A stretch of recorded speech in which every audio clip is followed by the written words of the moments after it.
Papakita ko sa inyo ang technique na aming ginagawa rito. Apat galing sa tudling na yan, isang dipa pupunta rito. Tapos yung tudling niya, good morning mga kasaka. Yan, kasaka. Nagtataka siguro kayo, kasaka na yung tawag ko sa inyo. So nandito lang tayo, nagsasaka kasi tayo mga kasaka, kaya kasaka na lang tawag ko sa inyo muna ngayon. So pinili ko munang hindi magtrabaho kasi gusto kong asikasuhin ko yung lupa ko doon. At tara, samahan ninyo akong maghanap ng yung itatanim natin doon na apara o gabi dito sa baba ng ayan, babuyan kasi yan ang biyanan ko. Dito may mga similya na pwede nating dalhin doon, bubunutin natin. Tara, ito yung itatanim natin mga kasaka. Yan, yan, ito pinutol lang kasi ito kasi nililinisan tong mga maisan. So kailangan natin yan ang gawin nating similya doon. Yan, tsaka kulay puti po siya, hindi siya katulad ng pula, kasi kapag pula ang itatanim natin, ayan, katulad niyan, pula yung palwa niya, hindi po yan gaano binibili sa amin, kaya puti ang hinahanap natin. So katulad niyan, yan, pwede nating gawing similya din yan. Kunin natin yan, bubunutin natin. Tara, bubunutin natin mga kasaka. Sisilid natin dito sa sako.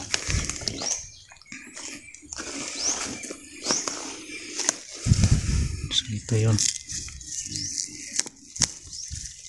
yan, ito yung itatanim natin.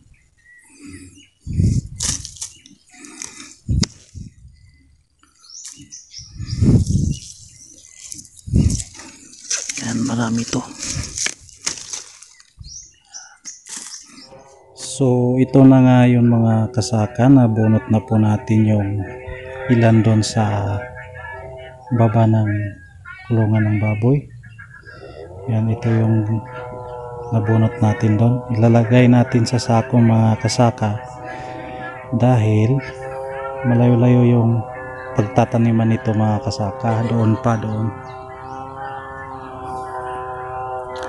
Kaya ang gagawin na lang natin mga kasaka, puputulan natin, pwede natin putulan ng dahon, saka yung mga dito niya, ito, putulan nito malaki, putulan natin hanggang dito, pwede yan mga kasaka.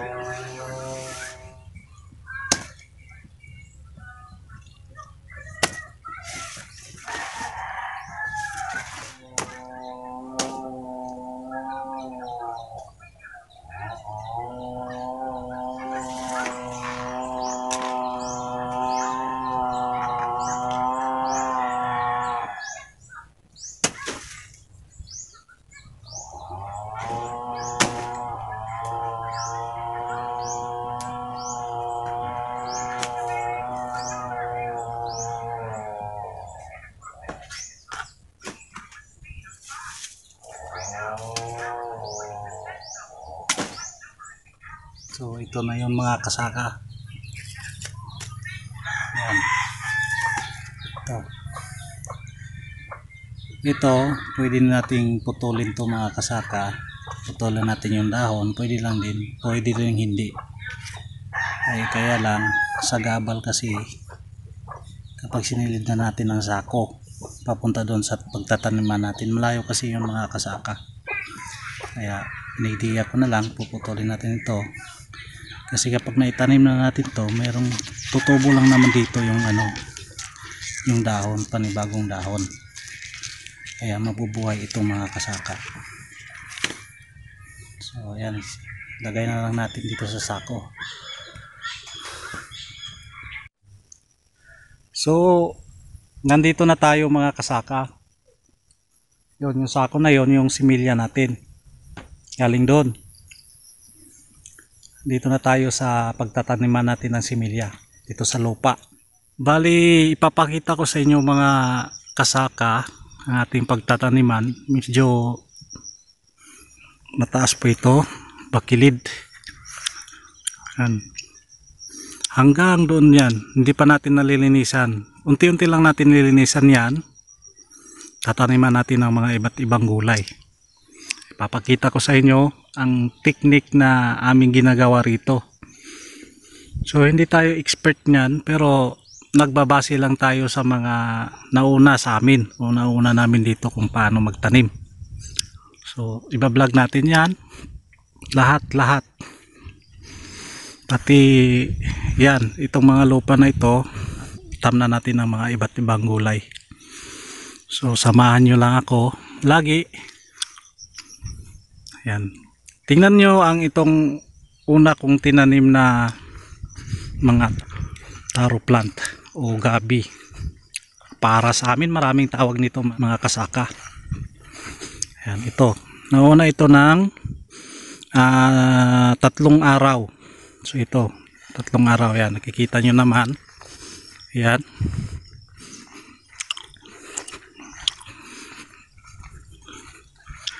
So itatanim natin yon mga kasaka. So meron ding diskarte sa pagtatanim ng mga ganitong taro plant.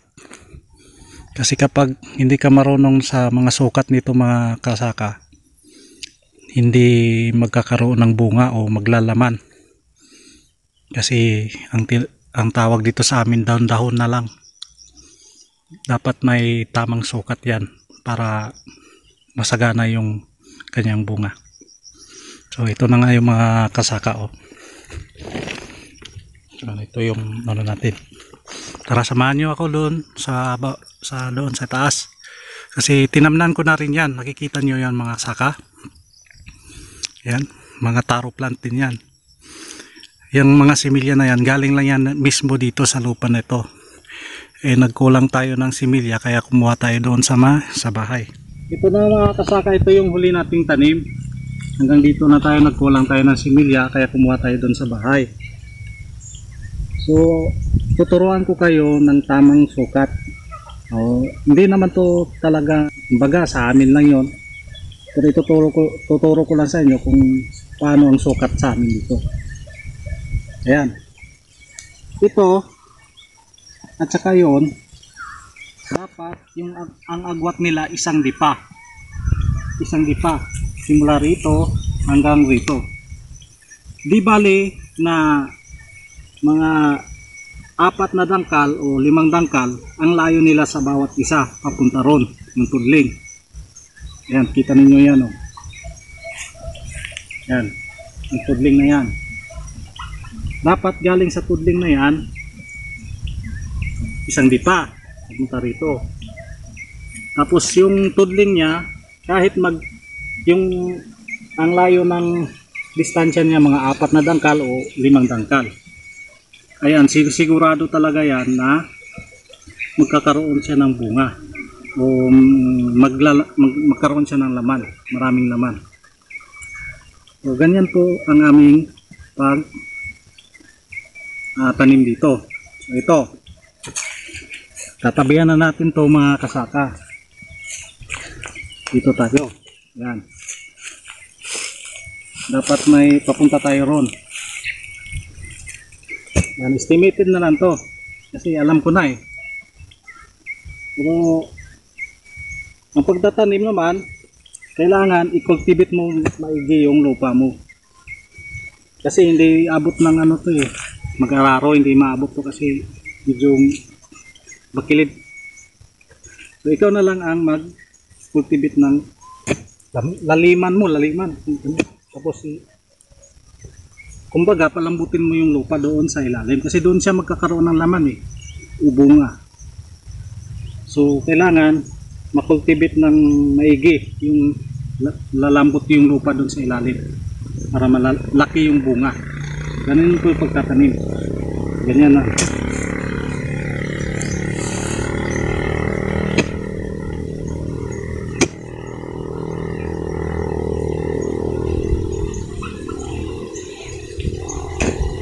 Ayan. Malambot na yung sa ilalim niyan mga kasaka. So, ngayon, similya natin. Lagay na lang natin yan. Tsaka, tabunan mo ng lupa. So, ganun lang yan mga kasaka. So, hintayin nyo ang tips na ibibigay ko sa inyo mamaya. Ayan mga kasaka, natanim na po natin. So, hindi pa rin natin naitapos dito hanggang dito sa dulo. Yan. Yung dito lang. Kulang pa rin yung similya natin. So, dadagdagan na lang natin yan. So, yan.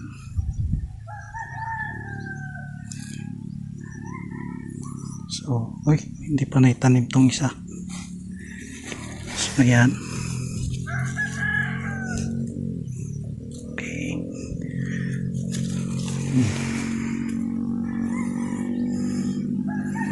So, i-update ko lang kayo lagi dito mga kasaka. Ito nga pala yung tips ko sa inyo mga kasaka. Kung meron kayong lupa na kagaya doon na hindi nyo natatrabaho, wari, busy kayo sa trabaho ninyo araw-araw. So, yung lupa ninyo hindi nyo na naasikaso. So, papatrabaho nyo mga kasaka. Tamnan ninyo, i-recommendar ko sa inyo ang pagtatanim ng mga taro plant o gabi na kagaya ng tinanim natin. Dahil kumikita ka dyan mga kasaka. Ipagpalagay na lang natin kasi ang mga taro plant o yung gabi, hindi naman yan masyadong alagain. Hindi naman yan masyadong araw-arawin mo talaga, nalilinisan o ano. Kapag naitanim mo na yan, pag nabuhay siya, tuloy-tuloy na po yan, lumalaki ng lumalaki. Hindi rin gaanong ano siya sa mga damo kasi namamatay yung mga damo niya sa paligid. Ang mga damo na lang dyan, yung nasa mga gilid-gilid na lang ng tinataniman mo. So doon ka na lang maglinis-linis-linis kung wala ka nang ginagawa. Isa pa mga kasaka, ang taro plant na kagaya ng tinanim natin ngayon, yung bunga nun o yung laman nun, ang estimated price po yan sa palengke namin dito, doon sa syudad namin, umaabot yan ng 25 to 30 ang bawat kilo. So napakalaking tulong yan at hindi mo siya gaanong aalagaan. So kung kuwari nagdadrive kayo, ayan, yung lupa nyo, napabayaan nyo na lang, tamnan nyo na lang ng taro plant. So yan po ang tip ko sa inyo. Tamnan nyo yan ng taro plant. Pagdating ng 8 months to 9 months, pwede mo nang harvestin.